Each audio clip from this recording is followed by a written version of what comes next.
أعوذ بالله من الشیطان الرجیم. بسم الله الرحمن الرحیم. ویلکم ټو هوم اف بایولوژي.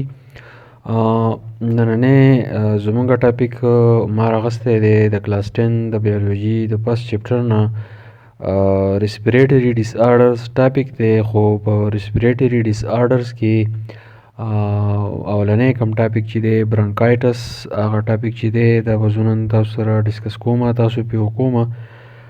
ریسپیریټري ډیس آرډر چې دي دا ټول زموږ سره د ریسپیریټري سیسټم ډیس آرډر دي، یعنې د هغې بیماریانې دي. نو په هغې کې اولنۍ بیماري چې ده نو هغه برانکایټس ده. نو په دې کې اولنۍ خبره دا ده چې برانکایټس بیماري چې ده دا د څه نه لګي. نو برانکایټس به تاسو ته ووایم، خو اول دا یاد وساتئ چې برانکایټس بیماري چې ده دا لګي د وایرس او د بیکټیریا د وجې نه، ځکه چې زموږ په سراونډینګ کې بیکټیریا او وایرس چې دی هغه موجود دي. نو هغه وایرس هغه بیکټیریا چې د هغې د وجې نه د برانکایټس بیماري چې ده دا لګي. نو کله چې د وایرس او بیکټیریا مونږه په پوزه باندې راکاږو او دا زمونږه پیپړو ته ورسي، نو د پیپړو د رسېدو نه مخکې دا یو بیماري جوړوي چې هغې ته مونږه برانکایټس ورته وایو. اوس د برانکایټس بیماري چې دا څنګه ده؟ برانکایټس بیماري داسې ده چې when inner lining of bronchial tube become infected, this condition is called bronchitis. اول بسر دا دی چې برانکای څه ته وایي. نو کله چې زموږ سره دا 1.5 چې ورته مونږ وایو 1.5 دا دی چې د ساه اخیستو چې کوم پیپ دی. نو برانکای څه چل کوي؟ د ساه اخیستو پیپ او دا لنګس چې دي دا زموږ سره یو ځای کوي، یعنې دا پکې د پول کار کوي.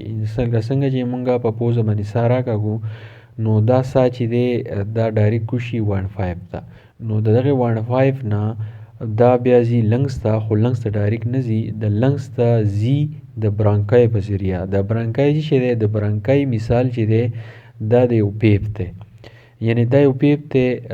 دا چې کله لنګس ته کوزیږي نو دا دوه ځای چې دی تقسیم شي، یو حصه چې ده هغه ګس طرف ته کوم پیپړي چې دي هغې ته لاړ شي، او یو حصه چې ده هغه ښی طرف ته کوم پیپړي چې دي نو دا هغې ته لاړ شي. نو دغه 1.5 چې کله ډیوایډ کېږي، یعنې لیفټ برانکای ته او یو چې دی رایټ برانکای ته، نو د اکسیجن چې دی دا په دغه باندې کوزیږي.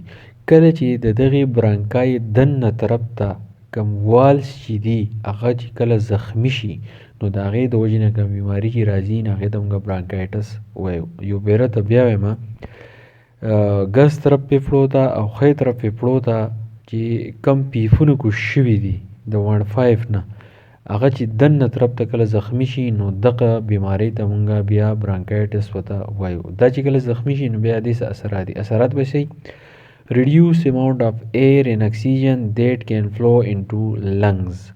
نو د زخمی کېدو نه مخکې په دې کې په نارمل طریقه باندې هوا او اکسیجن چې دی دا پیپړو ته ځي، خو چې کله دا زخمی شي نو بیا هوا او اکسیجن په دې کې بیا په لږ مقدار باندې ځي. چې کله په لږ مقدار باندې ځي نو ولې ځي؟